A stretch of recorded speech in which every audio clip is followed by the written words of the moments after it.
When the new alpha stepped into my club, the air started to smell like war, an expensive cologne. Borderline was built for moments like this. Velvet seating that drank up secrets, mirrors that multiplied mistakes, and amber light. That made saints look sinful, and sinners look like they were just misunderstood. We kept the music low, and the gin cold. Everything else ran hot. I was polishing a glass I didn't need to polish when he crossed the threshold. Like the room bent a degree toward him and pretended it hadn't. He had that stillness some alphas carry, the kind that makes a crowd test its own pulse. Tall, tailored, a wolf who knew exactly how many steps it took to reach a door, a bar, a throat. The North's new crown in a matte black suit. North sent us a new king? Liss murmured at my shoulder, the corner of his mouth crooked with the kind of humor that got him tipped and occasionally slapped. My beta, manager, right hand, resident cynic. He didn't bother hiding that he was watching the newcomer too. Or maybe he just got lost, I said lightly, setting the glass down. Happens when you follow old maps. Kings don't ask directions, Liss said. They take the road and rename it. Let him try. I didn't smile, but the feeling in my chest tried to be one. The alpha cut through the room like he owned the angles. People pretended not to stare and failed. Borderline sat on a seam where maps argued. North's rules on one side, South's sins on the other. Our neon blade right between. If you wanted neutrality, you went to a library. If you wanted truth, you came here. I priced it by the glass. He reached the bar without hurry, calculated, not cautious. His eyes were winter dark, not blue, not black, just the color of a first bruise before it bloomed. He didn't bother with a smile. "K," he said, like the name belonged to him because he'd learned it. "Welcome to Borderline." I folded a napkin with deliberate care and set it in front of him. I gave him what everyone got from me, courtesy sharpened thin. Nice to see the clan's finally developed taste. Then again, you might have taken a wrong turn. A matter of jurisdiction, he said. His voice was even. It belonged in rooms where people used the words accord and binding. This club stands on northern ground. Borderline stands on borderline. I tilted my head toward the mirrored wall, where his reflection cut through mine like a dark stitch. But by all means, demonstrate your geography. He didn't bristle. A good sign. Or a worse one. By law of territory, he said, this establishment falls under the North's protection.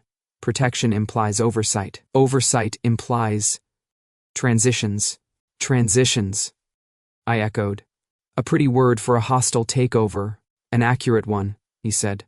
My name is Roan. Of course it was. Short, clean, a name that left no place to hide. People would say it like punctuation. K, I said again, because I liked seeing how names sat in people's mouths before I decided if they could keep them. Can I get you something, Roan, who likes accurate words?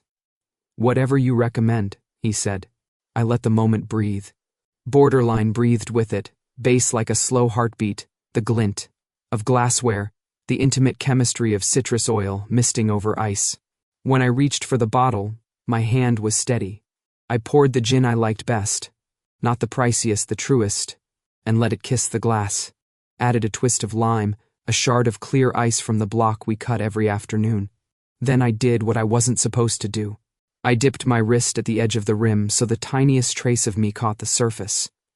No more than a sigh, not enough to be indecent, just enough to be honest. My scent ran metallic with a greenback sweetness, a clean cut warmed by something that didn't belong in any bottle.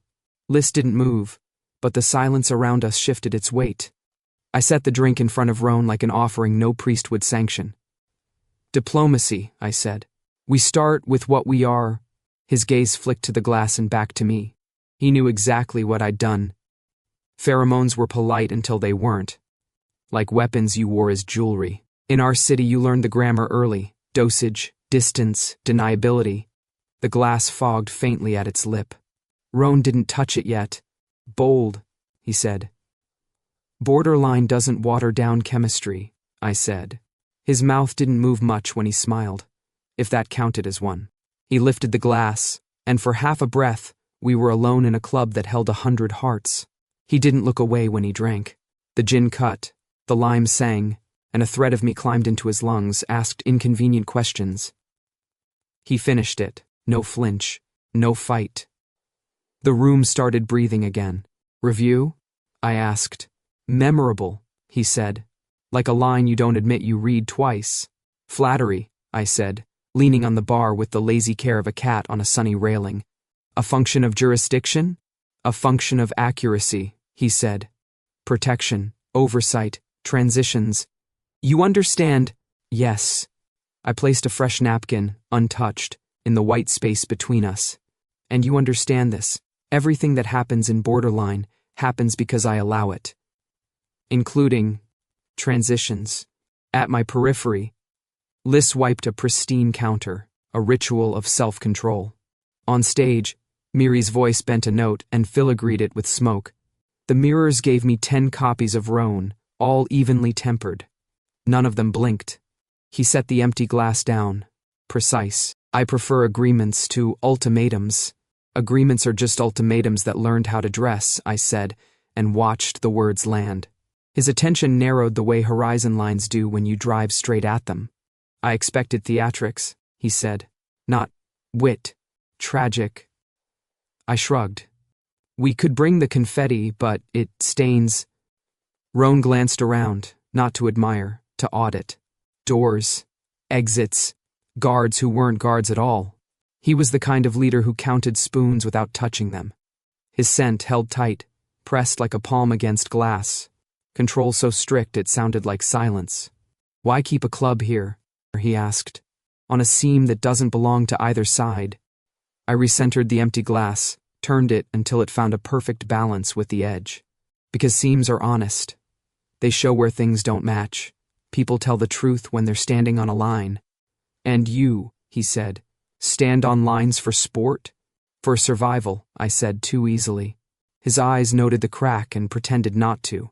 My counsel says you run a clean operation, he said. No trafficking, no coercion. Yet no alpha has marked you. There it was. A blade with a velvet sheath. He was good. He made it sound like concern. A breath deeper, and it would be in order. No alpha has earned me, I said, keeping my tone soft enough that only he would hear it. Silence slid between us like new silk. Behind him, someone laughed too loudly. Someone else pretended not to listen, leaning farther on their elbow. In Borderline, even eavesdropping had a dress code. I'm not here to mark you, Roan said finally. Just the building? I asked, and that earned me the ghost of a real smile. Just the map, he said. And the people who live on it. And the people, he agreed. They expect protection from the north. That includes you. I've managed without it, I said. People manage alone, he said. Until they don't. I could have told him 100 ways he was right. I could have made it a joke and moved on. Instead, I let the line hang and watched for where he'd step. What do you want, Roan? I asked. He studied me like a long equation that would give him the city's weather when solved. Terms, he said. Fair ones.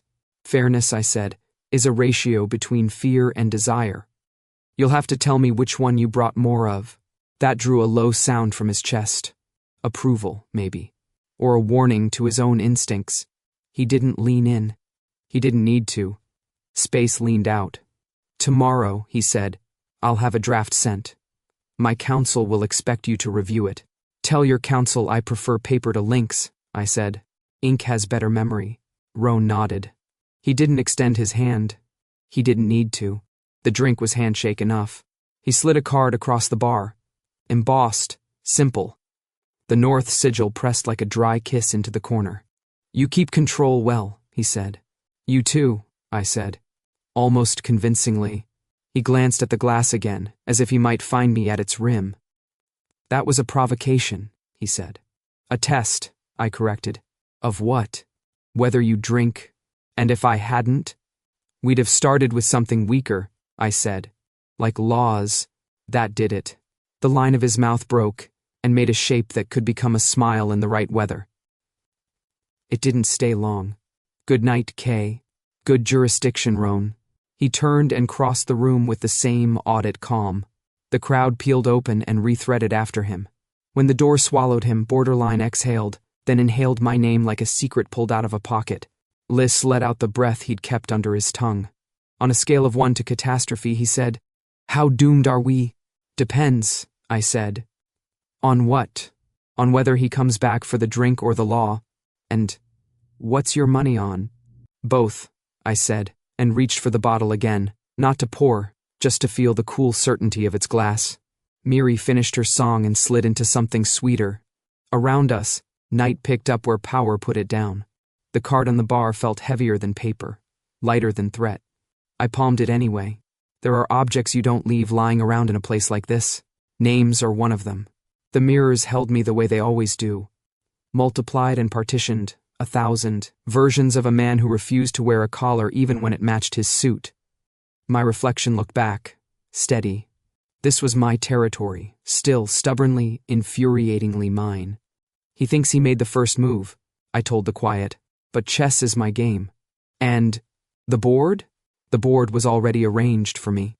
The next night he returned with the kind of punctuality that thinks it's a virtue. I met him at the threshold again, old habits, and this time I didn't make him work for the invitation. "Let's discuss the details," I said, and tilted my head toward the velvet corridor that swallowed sound the way the city swallows apologies. Borderline's very important person room is where voices go to dress down. The lights fall soft as a secret, the music becomes a pulse in the wall, and the air gets honest about what it's carrying. Mirrors here don't multiply you. They frame you like a confession. Liss held the door and didn't bother pretending he wasn't measuring Roan for trouble. Their eyes caught, and Liss gave him a smile with no service in it. "Word to the wise," he said pleasantly. "Don't try to play him." Roan didn't look away. "I don't gamble." Adorable. Liss released the handle. "Everybody does." He stayed by the door, a polite shadow with a bouncer's attention span. I took the sofa at the far end, because distance makes a room honest too, and gestured to the opposite seat. Roan didn't sit right away. He walked the perimeter once, counting corners, vents, exits, then crossed. To me, and lowered himself like gravity was a contract he'd negotiated. "Your counsel's draft," he said, sliding a folder across the low table between us. "I prefer conversations to paper," I said, leaving it where it lay. "Paper pretends not to listen. Paper records." He rested his forearms on his knees, the line of his back too straight to be accidental. "Order matters here, Kay. The North will extend protection. Protection requires rules. People understand what's expected. Fewer accidents. Less blood." "You're selling cleanliness," I said, "in a city that eats off the floor." "Structure," he corrected. "Not purity. Structure is just fear with a clipboard." I laced my fingers and watched the thought move through him. "Rules are for people who can't afford to lose." He held my gaze. "Or for people who refuse to let others lose for them." The room breathed in. Somewhere behind the wall, a baseline rolled itself over and went back to sleep. "Tell me your version of mercy," I said. "Predictability," he said. "No surprises. No sudden shifts in territory. No coercion of any kind." "You rehearse that," I said. "I practice believing it," he said, and that earned him a point he didn't know I was keeping. I let the silence lean. "When you run a club like mine, you learn how to salt a pause until both of you taste it." Roan didn't reach for the folder again. He didn't fill the quiet with justification. He let the terms sit there, like a blade in its sheath. "Kay," he went on, softer, "your business is good. Your reputation is clean. But Borderline sits on fault lines. When an earthquake hits, the city doesn't ask who deserves it. It just cracks. And you'd like to be the engineer who reinforces the beams?" I asked. "Or the inspector who condemns the building?" "Neither," he said. "The one who rewrites the code." "Bold," I said, and smiled enough to show it was a compliment and not a dare. "Code gets rewritten by disasters, Roan, not by committees." "Then let's avoid the disaster," he said. And for a second there was something almost human. In the edge of his voice, something like Fatigue's older brother, the one named Conviction. He leaned back, a fraction. The air between us adjusted its weight. The room recognized it first. A trace of me curled into the warmth like a ribbon, clean metal under green sweetness, the suggestion of an orchard fenced in steel. I'd come in controlled, I stayed controlled. But pheromones don't always ask your permission to make a point. Roan's breathing hitched once, no more than a seam pulling, but it was enough. His composure had been flawless until that breath. In the lambent light, a faint flush climbed the side of his neck where the collar met. Skin. A short-lived bloom that would have been invisible if the room loved him less. I didn't move. That was the whole trick. Don't advance. Don't retreat. Let the space do the talking. You. He caught himself so fast I almost applauded. The word turned into nothing. He steadied. To his credit, he didn't look away. Relax, I said, pitching it gentle, almost indulgent. It's not contagious. Just a reaction. It landed. He closed his eyes for half a heartbeat, opened them again, and their winter dark had thawed by a dangerous degree. Reactions, he said, measured, as if testing the weight of the syllables, are data. Interpret carefully, I said. Sometimes the instrument is the experiment. Our smiles were almost the same shape. Liss cleared his throat at the door, a reminder that witnesses exist even when they behave. Roan straightened a sleeve that didn't need straightening. I sat back into the sofa like I owned gravity as well as the lease. About coercion, he said, and I could feel his counsel tapping on the inside of his skull. I need assurances you won't use influence, chemical or otherwise, to compromise consent on these premises. The word consent did not taste trite in his mouth, which surprised me more than the request itself. You've read our policy, I said. We enforce it. No spike drinks, no uninvited dosing, no marks without explicit agreement, informed and sober. We blacklist for less, and yet you... He looked at the space where the air thickened and declined to name it. Is that explicit? This is my club, I said. My air lives here, but I can leave it behind the glass if that makes you feel safer. His jaw flexed, not anger, calculation. It's not about my safety. It always is, I said, almost kindly. Everyone's, always, is. We both knew I wasn't just talking about the room. The city arranged its predators like chess pieces and insisted on calling the board a map. You learn to survive by naming things wrong on purpose. He stood, not abrupt, decisive, and crossed the small space between us. One step, then another, until the margin became a memory. The air chose a side. I could feel the exact temperature of his restraint, a climate made by distance and will. He wasn't crowding. He was demonstrating how not to. The effect was the same. You don't move, he said. It wasn't a question. I have nowhere to go, I said, steady. You came to me. Rules, he said softly, like he was reminding himself. This is what we were discussing. Freedom, I said. This is what we're actually discussing. He took one more inch. Not enough to scandalize a camera. Enough to make every nerve I owned look up. My scent brightened, warm ringing on cool metal, then leveled as I pinned it back to obedience. He noticed the control and, for the first time, couldn't hide that he had. The flush along his neck deepened, a brief watermark, there, and gone. His next breath was shorter than the last. Interest, not threat, lit between us. There's a moment in every negotiation when the object stops being the object and the person across from you becomes the game. The room felt it too. The baseline blinked awake. The mirrors leaned closer without moving. Order, he said, a little rougher than before, allows people to trust the ground. Chaos, I countered, teaches them to use their feet. He laughed. It surprised both of us by sounding good in here. You think you win if you refuse the frame. I think I win if I choose it, I said. He was close enough now that if I dropped my voice, it would fall on his collarbone. I didn't. I let it carry. Liss shifted his weight once, then went statue again. Roan's eyes tracked my face like he was learning a city by its alleyways. Do you intend to keep provoking me? He asked. Only until you stop making it so rewarding, I said. We can talk policy if you like, or you can tell me the truth. What truth? Whether you want this club because it's on your map, I said, or because I am. Silence did the decent thing and left the room for a second. When it came back, it shut the door behind it. Roan's answer was the inhale he didn't mean to let me hear. He stepped back then, a concession to something neither of us had signed. His composure reassembled itself with neat little clicks. When he spoke, his voice had its suit back on.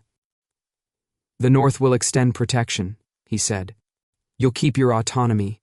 Oversight will be formal. Your policies will be public. My people will coordinate with yours on security. Terms," I said, "fair ones." He inclined his head. "You'll review the draft." "I'll mark it up," I said. "Red, if you like." He turned to go, then paused with a hand on the frame. "About your manager," he said. "He's right. I don't gamble." "Everybody does," I said, thinking of the way his pulse had stepped out of time for me. "You're just better at hiding your chips." When the door closed behind him, the room exhaled like a held note finding its end. Liz let out a sound that might have been a laugh and might have been a prayer. "Reaction?" he asked. "Data," I said, and stood only when my body remembered how. Back at the bar, the world widened to its usual size, but the mirrors still wore the echo of that small room, two figures in a cage of silk pretending it was made of law. In that moment, I understood something I hadn't let myself say out loud. This alpha wasn't afraid of me, and that was precisely what made him the most dangerous of them all. 3 days of silence from the North. That was impressive restraint for someone who looked like he scheduled his emotions. The fourth night, Roan walked into my office as if he'd never left. No appointment, no call.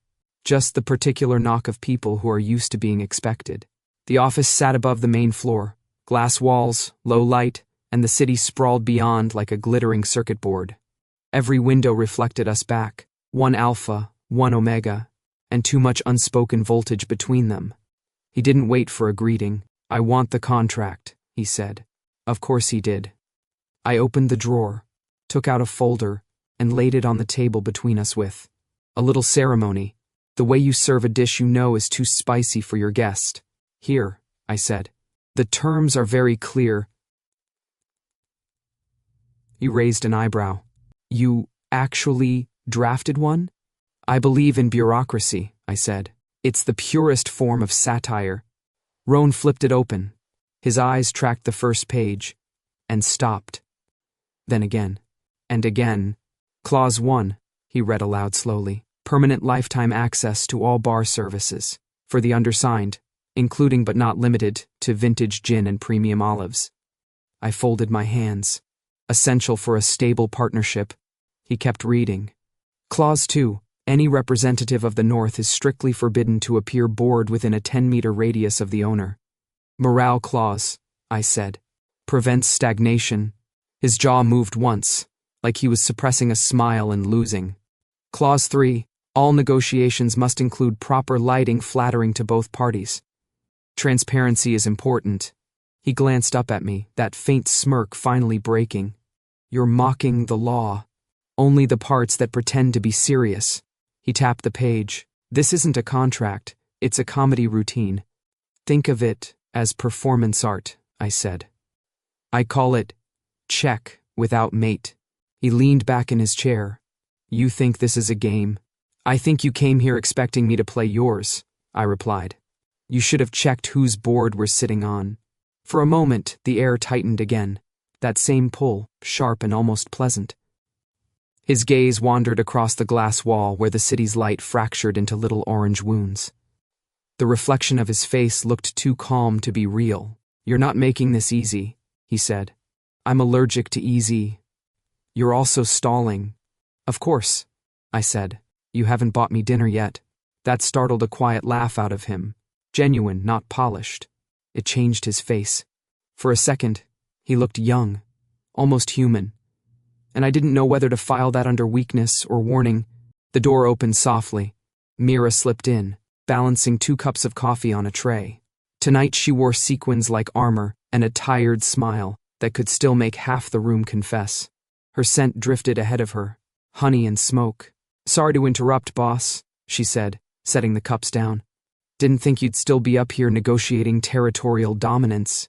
"Diplomatic relations," I corrected. "He's very polite about it."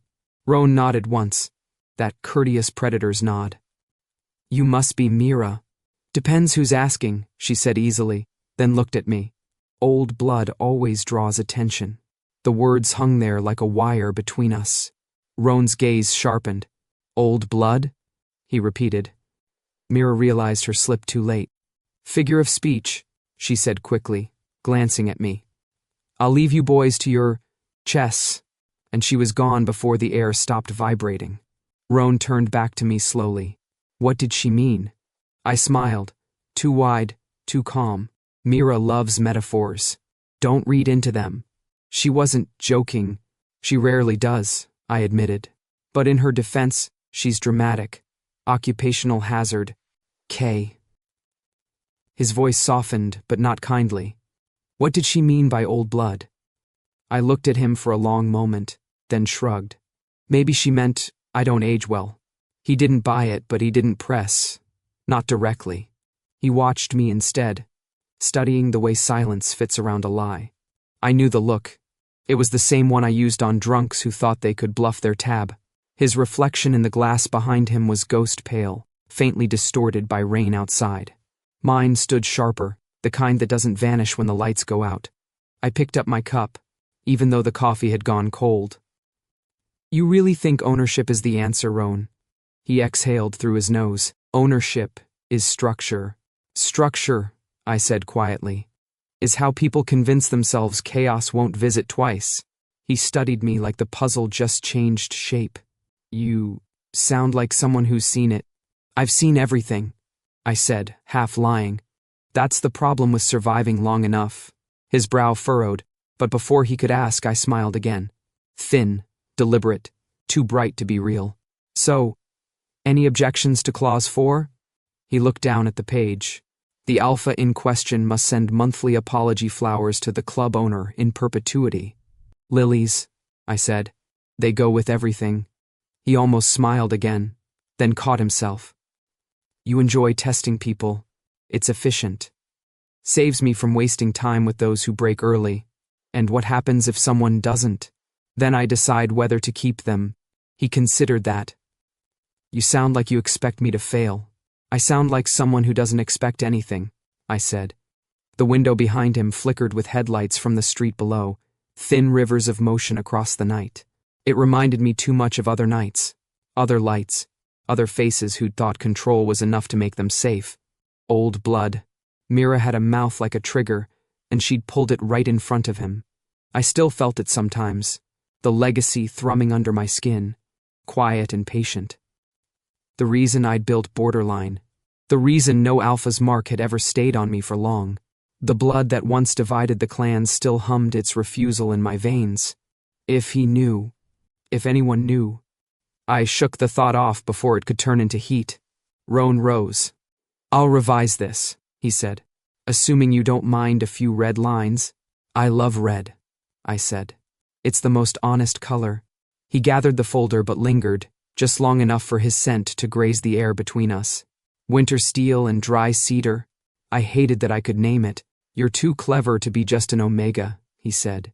And you, I replied, smiling as if it didn't sting, are far too curious to stay just an alpha. He paused at the door, eyes dark with something I didn't yet know how to read. Then maybe we're both out of our classifications, he said, and left.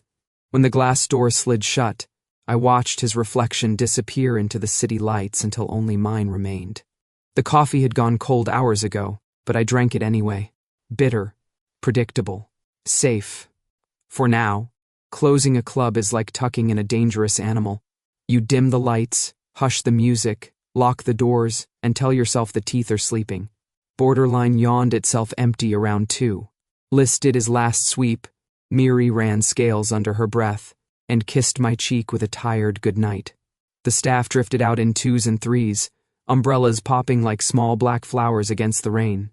I waited, counting receipts and excuses, until the rooms felt like they belonged to the walls again. Then I shrugged into my coat and took the back exit. The alley behind Borderline is a knife-thin street the city keeps forgetting to pave. Neon from the sign bled pink and blue into the puddles, and the rain stitched 1,000 small holes through the night. The air smelled like ozone and wet brick. Clean, almost.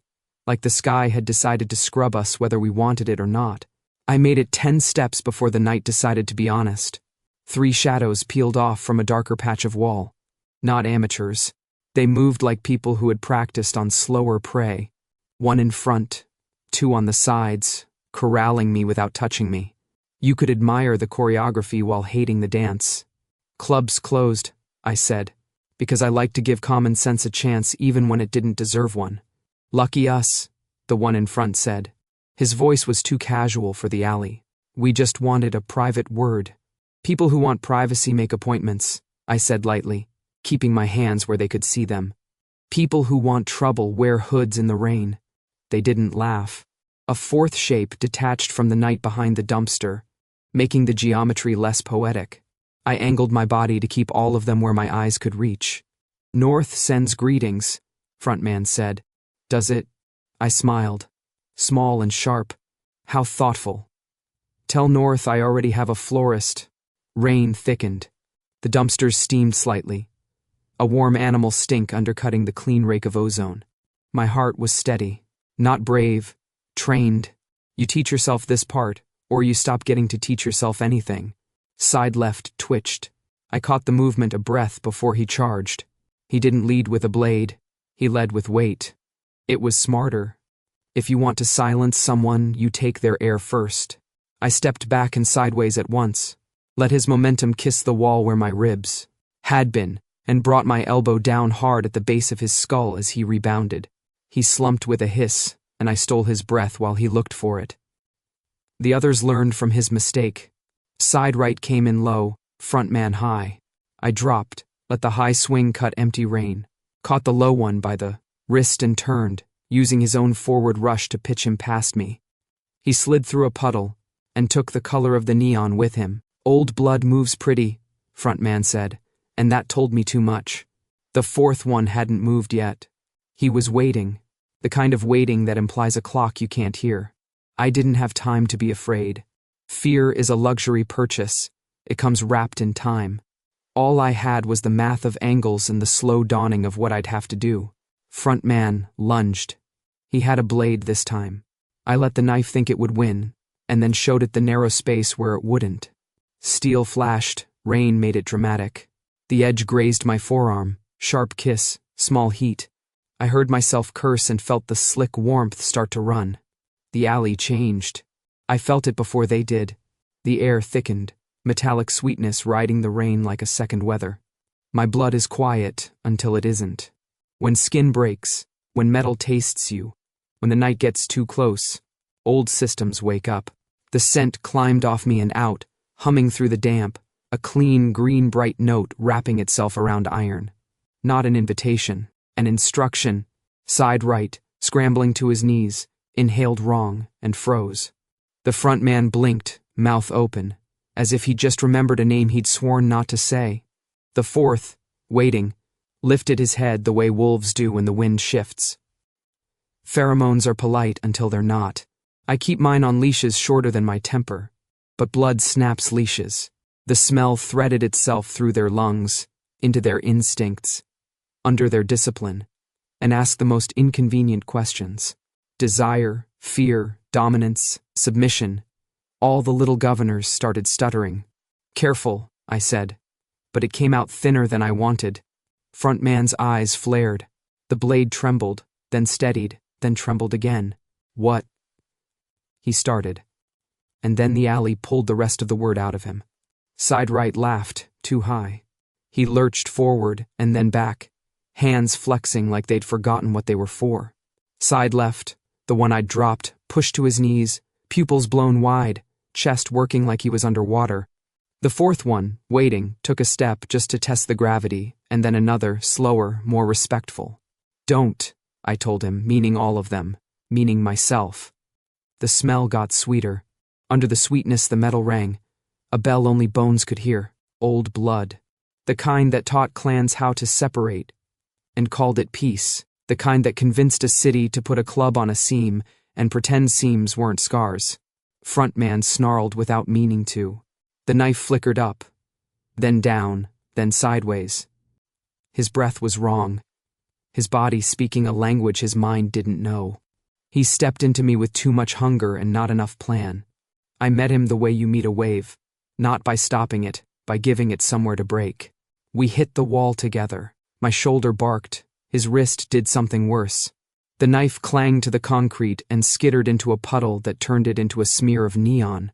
I shoved him away, breath ragged, and tasted rain like pennies. Side right lunged again, not at me, past me, toward the scent itself, toward the source. His mouth was wet with it. It wasn't lust, not like people make jokes about. It was obedience looking for a master and finding none. Nothing makes men crueler. He caught my coat and I twisted, tearing loose. The fabric ripped like a small scream. I kicked his knee hard enough to make it reconsider standing, and he folded, swearing in a voice that didn't sound like it belonged to him. K. A voice snapped from the mouth of the alley, the syllable cutting clean through the chemical blur like a thrown blade. Enough. Roan. Of course. He came in fast and controlled, the way good weather moves across a map. Coat dark with rain. Jaw set.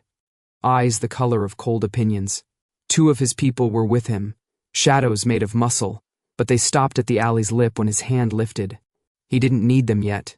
He intended not to. He took one breath and felt it. I watched it hit him, the shift in the air, the green metal sweetness, the old math waking in his blood where it did not belong. His composure blanched and then remembered itself. Back. He barked, not to me. His men stayed put. The 3 around me didn't understand the word anymore. Frontman turned toward Roan, eyes unfixed. He choked on grammar and instinct both. Roan stepped past him like he was stepping past weather. He was at me in 2 strides, heat radiating where the rain couldn't touch. The old blood sang louder, greedy for new notes. He didn't try finesse. He grabbed my shoulders and pushed me into the wall, pinning me there with the flat authority of stone. Breathe, he ordered. Working on it, I said, though I wasn't. My chest didn't know how to choose air when the alley was full of me. Your blood is driving them insane, he said, close enough that I felt the words rather than hearing them. His hand found my forearm where the cut leaked and pressed hard, stemming it. Pain shot bright and welcome. Get off, I managed. The scent wrapped around the shape of his body and tried to learn it. I could feel the quake under his control, a tremor held between teeth. His throat worked once. On the side of his neck, under rein and restraint, a vein beat fast. Look at me, he said. I did, and made the mistake of liking what I saw. For a heartbeat the world narrowed to the line of his mouth, the rain, dripping off his lashes, the steady burn of his palm on my skin.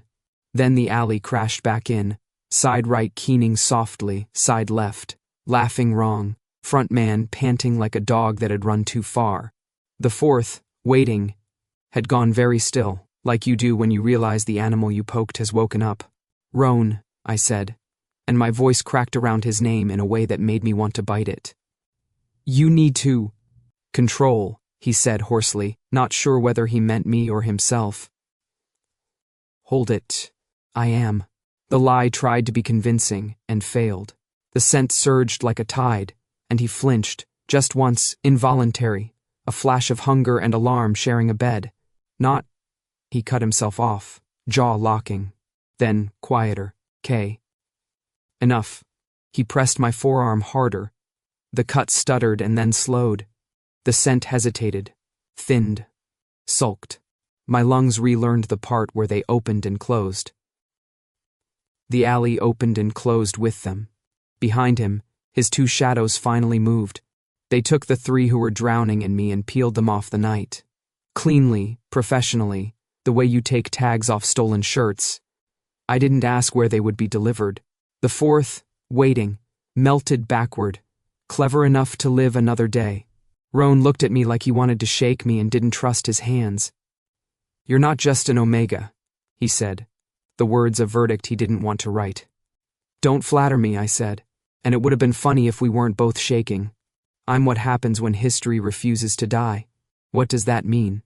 I could feel the old story standing up inside me, tired and proud and mean. It wanted to speak. It wanted to gloat. It wanted to warn. I swallowed and tasted iron and lime.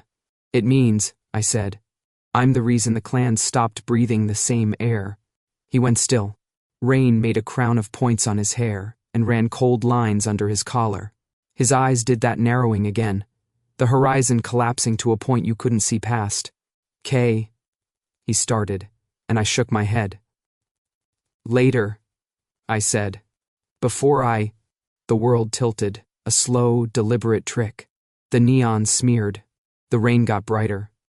My knees decided they were a rumor. Roan's grip was the only gravity left. Hey, his voice came from underwater. Stay with me. I told you, I murmured, not sure if it was my mouth moving or the alley. Step away before I make you. He didn't.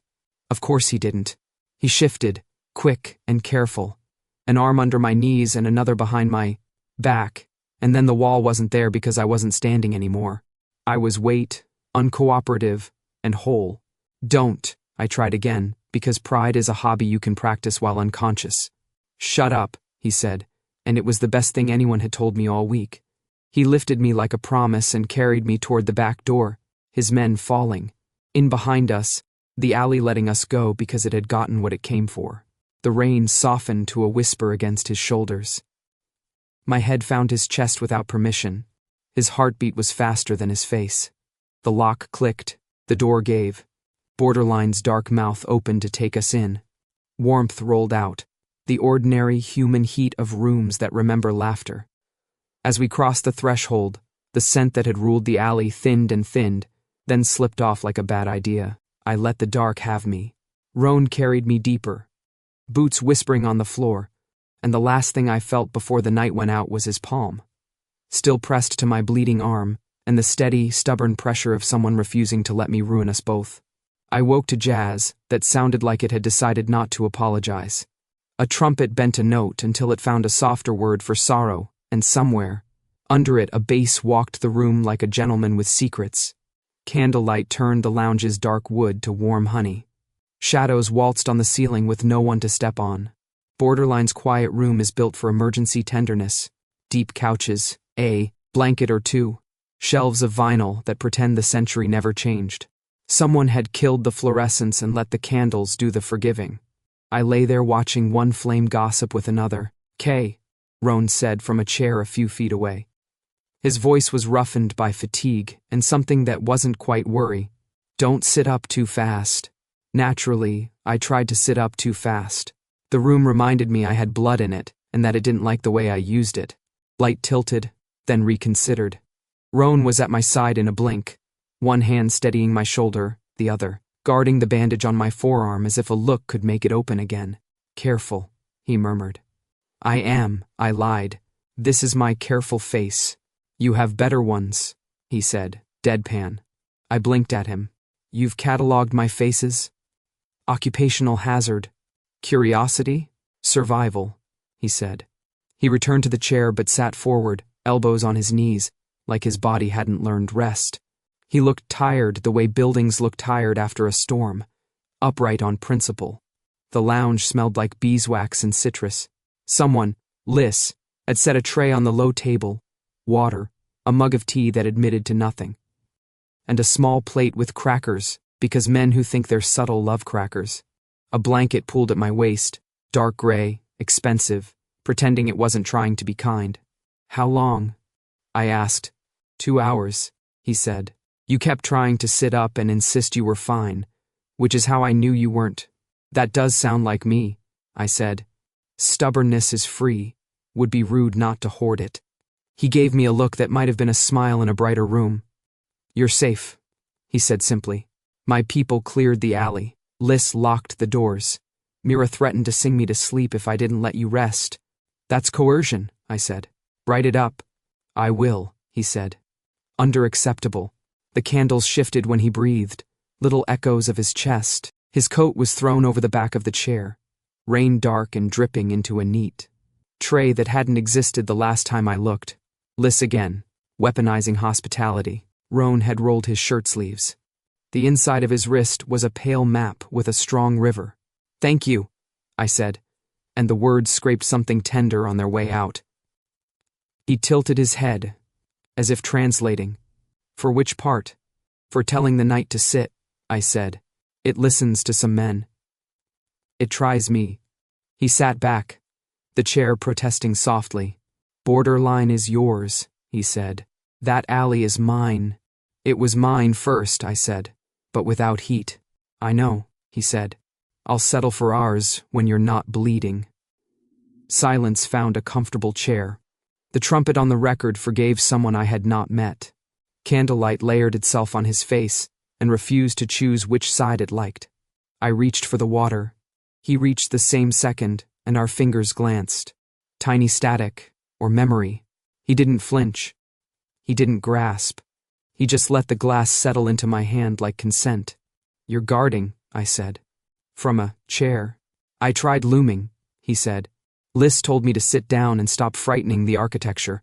That's our Liz, I said. Polite treason as a service. He glanced at my forearm. Does it hurt? Yes, I said, which is proof I'm alive and boring. And you? Unhurt, he said. Then, after a beat, affected. Honesty from a man like him feels like someone set down a blade handle first. I swallowed water, let it decide to help. It's time to be plain, I said. Please. I watched the candles because they didn't watch back. You felt it when I bled. All of them did. It's not scent like the city knows it. It's older. It doesn't ask for anything as small as attraction. What does it ask?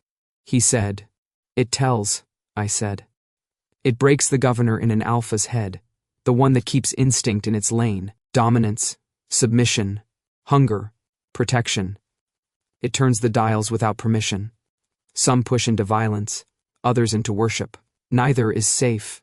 I flexed my hand under the blanket. That's why no mark holds. It isn't rebellion. It's mechanics. If anyone marks me, my blood unravels them until the mark means nothing but obedience.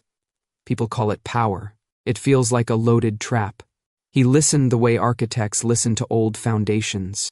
So if an alpha marked you, the mark would belong to me, I said, not the other way. It dissolves hierarchy. It destroys balance. I made myself meet his eyes. That is the secret. That is why the clans split.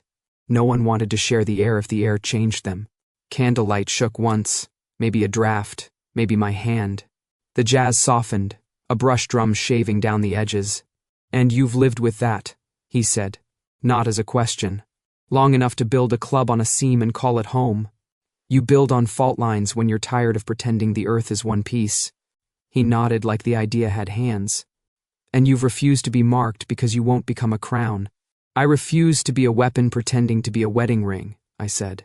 I won't own anyone's will. Or let mine be owned. He exhaled, slow enough to count. When he spoke, his voice had the quiet you hear from men after they put down a burden they were never supposed to carry. What if I don't want to rule? He asked.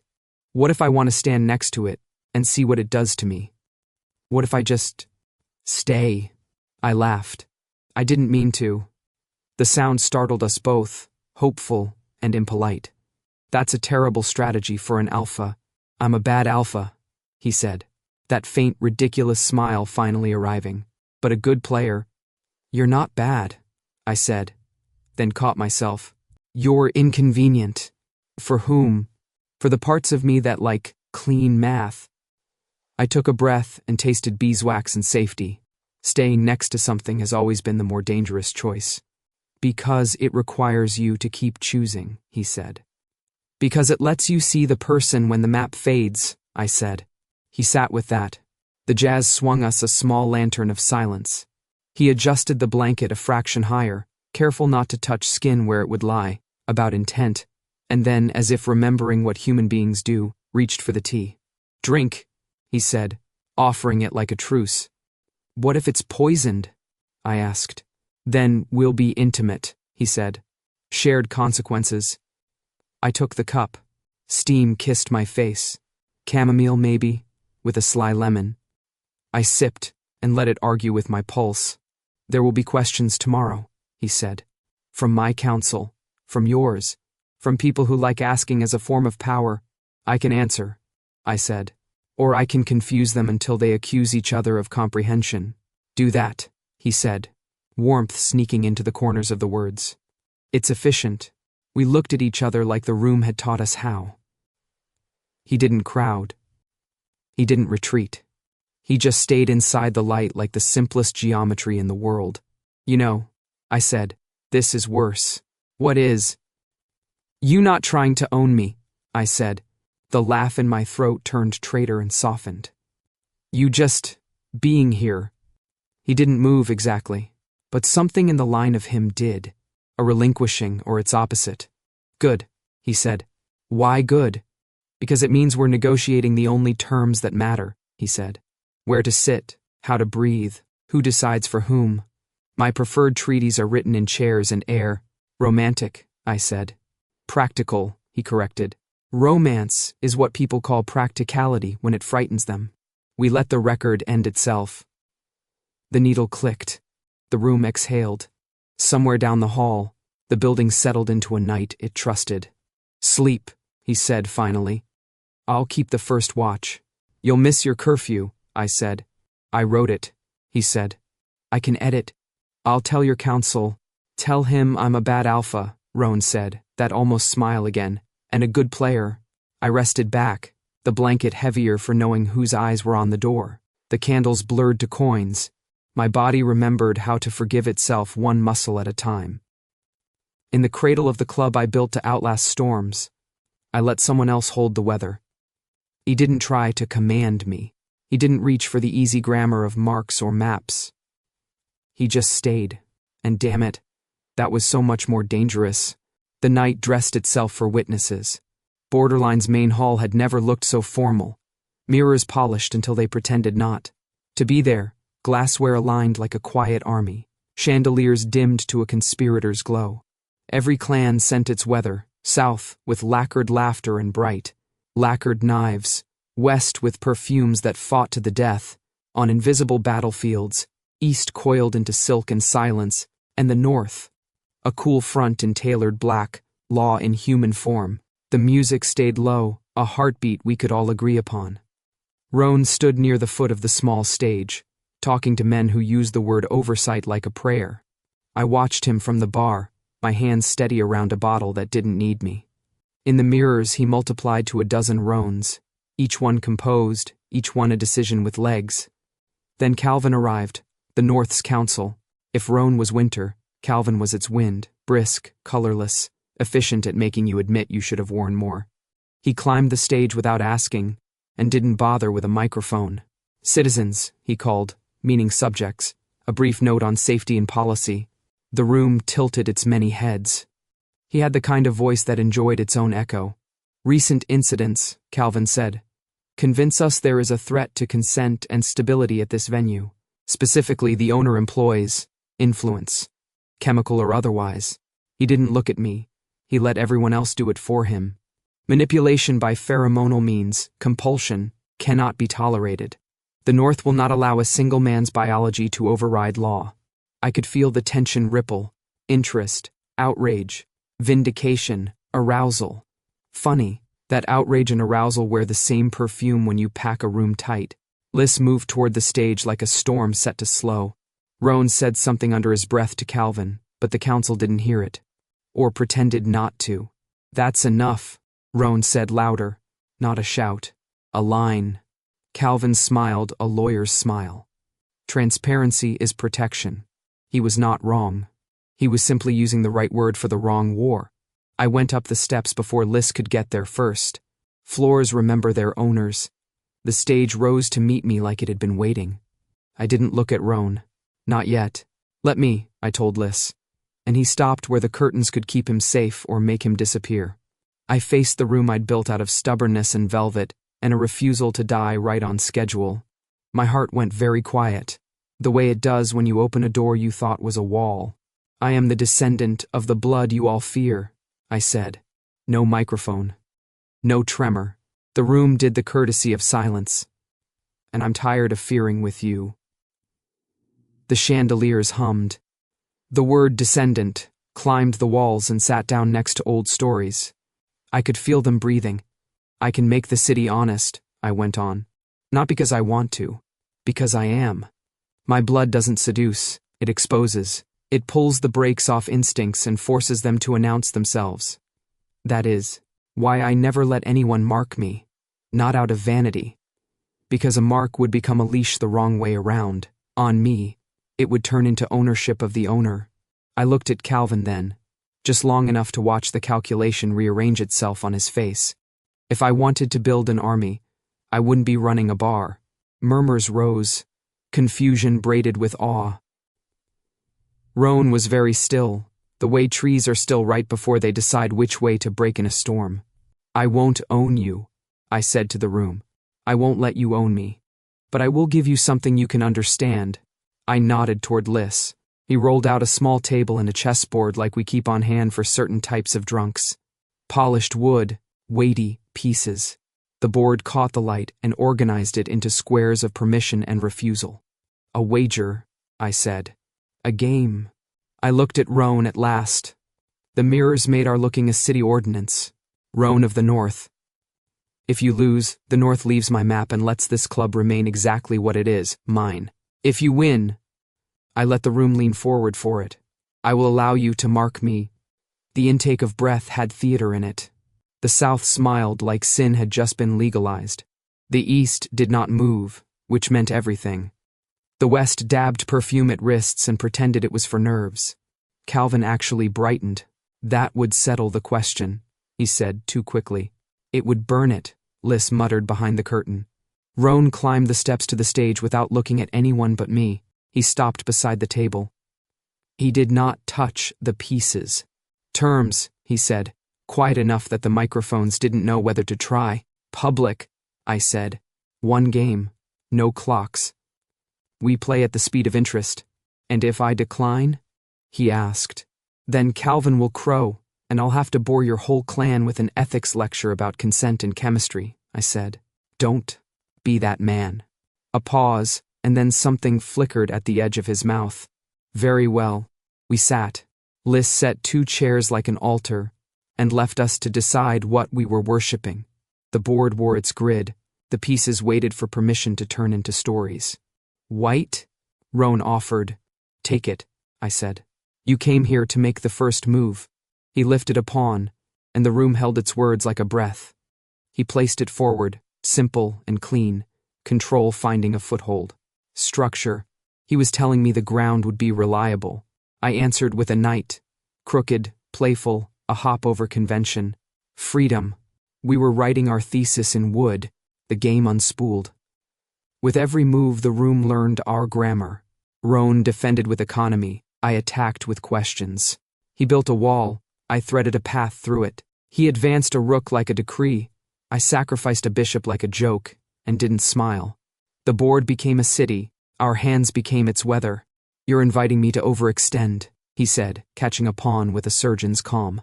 You're inviting me to behave, I said, pinning his knight with mine. We're both being rude. The pieces clicked, small punctuation marks in a speech we hadn't rehearsed. The clans watched, as if watching might turn into power. Calvin stood at the edge of the stage with the look of a man who thinks he's reading the last page before anyone else. I pushed my queen into open air, aggressive, almost reckless. Gasps are not small when you feed them 100 throats. Roan's eyebrows lifted a millimeter. He had a counter. He always did. This is the part, Calvin murmured to someone, loud enough to be heard, where law corrects poetry. I heard him. I let him. Poetry pretends not to know law's name. Roan trapped my queen between rook and knight, a neat vice. You've given me too much, he said. Or I've given you a choice, I said. He looked down at the board, at the line I'd opened to my king. Unguarded now, vulnerable by design. I had overextended, yes. But from where he sat, his next move could take my queen or step into the line that led, 3 moves later, to my king's checkmate. One was a clean victory the room would understand. The other was a promise I didn't know how to name out loud. He could win me. Or he could choose me. The room didn't know that difference had teeth until it bit. You could end it, Calvin said softly, urgent now. Take the queen. Roan didn't answer him. He was looking at me the way you look at an ocean you thought was a lake, measuring depth after you've already jumped. I opened my palm on my knee. Trust is a clumsy animal. You have to keep petting it until it doesn't bite. He saw the line. Of course he did. He followed it with his eyes, the whole sequence resolved behind his pupils. Rook, knight, check, collapse. Victory like a signed treaty. I let him see my king, naked and unafraid. Roan reached for his rook. The room leaned. The board waited. My pulse went grand and foolish. His hand hovered. Then it stilled. He looked at me, not at the board. His voice didn't carry so much as a rive. I don't want to defeat you, he said. I choose you. His rook didn't move. He lifted his hand away from victory and set it flat on the board's edge, covering the line between us where our pieces almost touched. The gesture was small. It rang like a bell. Silence, real and deep, startled the room. Even the chandeliers forgot how to hum. Calvin made a sound like a word losing its way. Roan. Roan didn't look at him. He looked at me, and all the winter turned to weather I recognized. We can make a law later, he said. Right now, I'm making a choice. I felt something in me, old as the bad story and meaner, relax its jaw. The queen in my hand found the table again. The king behind it stood exactly where I'd left him. The room had to decide who it belonged to. It chose the moment. I stood. Roan stood. Between us, the board kept breathing like a small animal that had survived something it hadn't asked for. Sometimes the best move, he said, quiet for me, for the mirrors, for the map, is not to make one. He left his hand where it was, palm on wood. A refusal turned into a pledge. The clans didn't clap because there was nothing to congratulate. Law had nowhere to sit. Calvin swallowed a lesson his mouth couldn't shape. I turned to the room I loved because it had tried to kill me only the usual number of times. Borderline remains borderline, I said. No marks, no crowns. A seam, not a scar. The South smiled like a cat with cream. The West sighed. The East inclined a fraction, which meant we had permission to breathe. The North didn't move at all, which meant Roan had told them to learn from stillness. Roan withdrew his hand from the board and offered me nothing so dramatic as a touch. Just space, intact and mine. I took it. Dawn came in softly, like it didn't want to wake the city if it didn't have to. From the club's roof, the skyline looked newly washed, glass catching light and giving it back in shy handfuls. Wind skimmed over the ledge and tugged at the steam rising from our paper cups. Roan stood with one shoulder to the parapet, coat unbuttoned, hair a little less obedient than last night had insisted. Below us, Borderline's sign clicked off its last neon syllable and joined the morning. I took a sip of coffee that had the gall to taste like relief. You hear that? I said. The birds? Roan asked. The city, I said. It's exhaling. He listened like he could, like the effort itself could make him fluent. The first light ran across a mirrored office tower and broke itself into small, generous coins.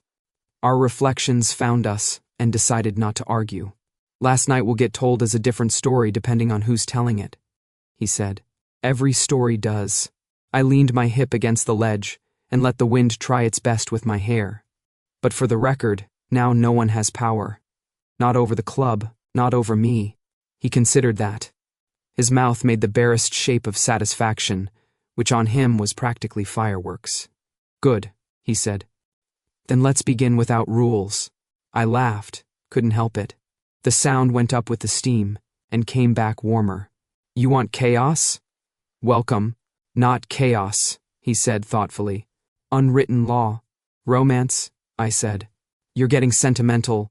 Practical, he said. We'll write the rules as we need them.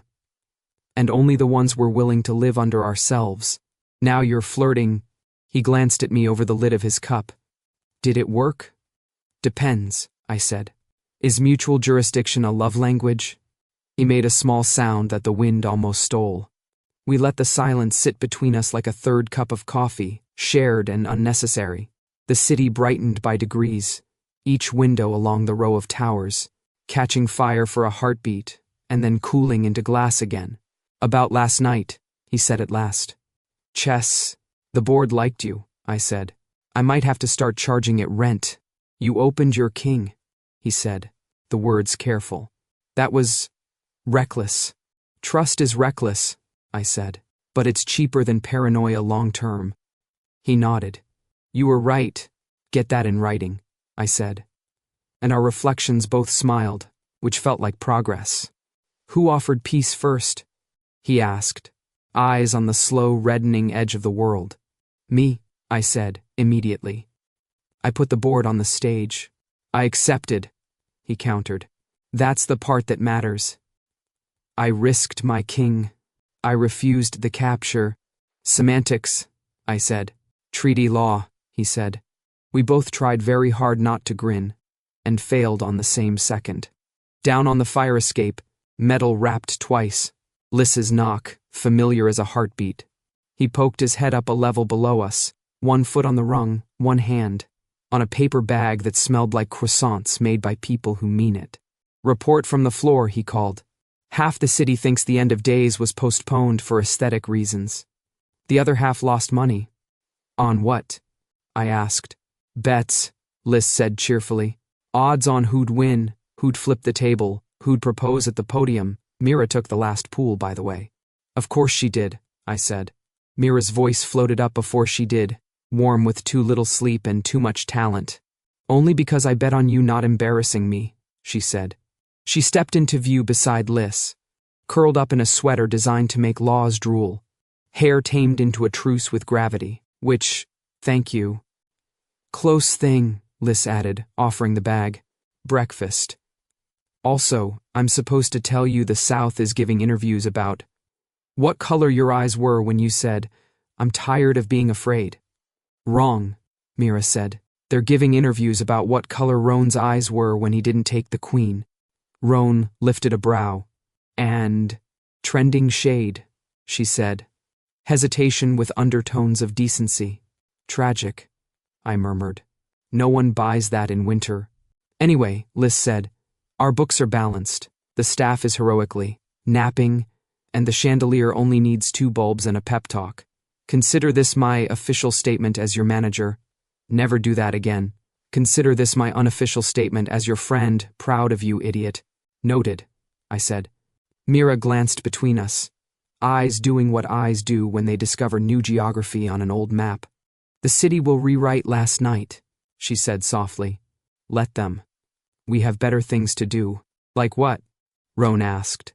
Eat, she said, and tossed him a croissant with the accuracy of a well-trained accusation.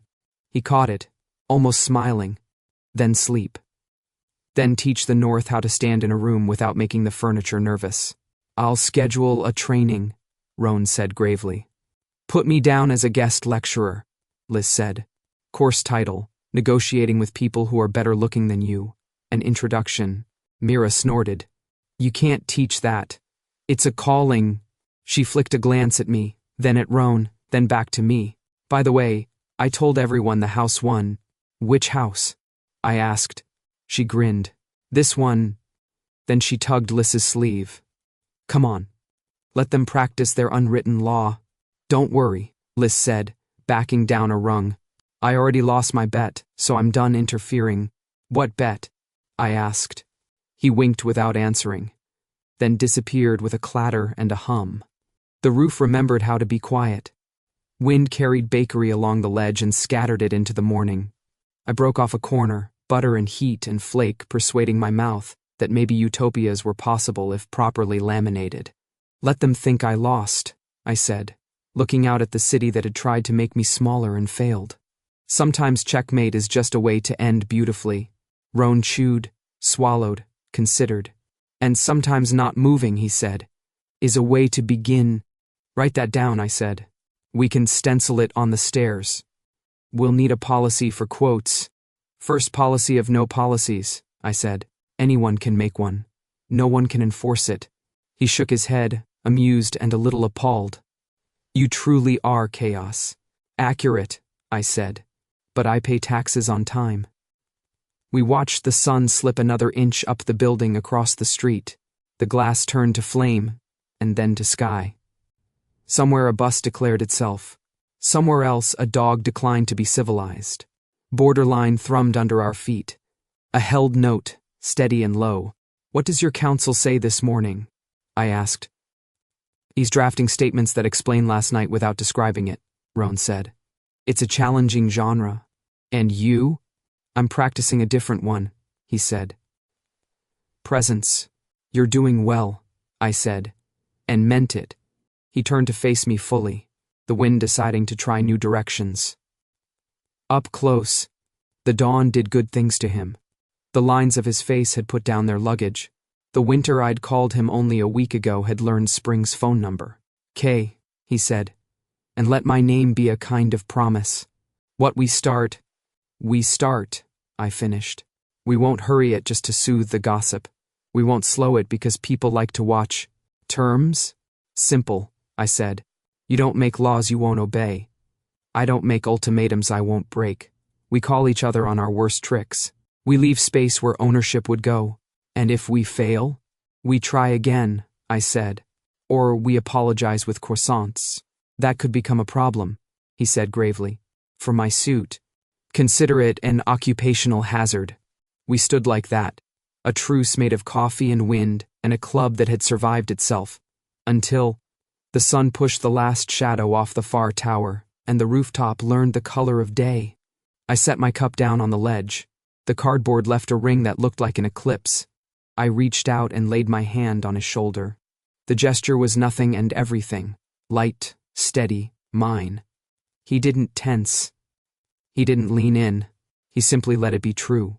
Below us, someone opened the back door of the club, and a draft came up the stairwell carrying familiar scents, wood polish, old neon, citrus peels, the faint ghost of last night's gin. The wind braided it with the clean cool of morning until both belonged. Now, I said, we see what a map looks like without borders. He nodded. And what power looks like without a throne. I squeezed once and let go. The way you do when you trust that what you've touched will remain. The city yawned, and the day remembered itself. Borderline, stubborn as ever, sat on its seam and called it home. On this territory, there are no rules. Only us.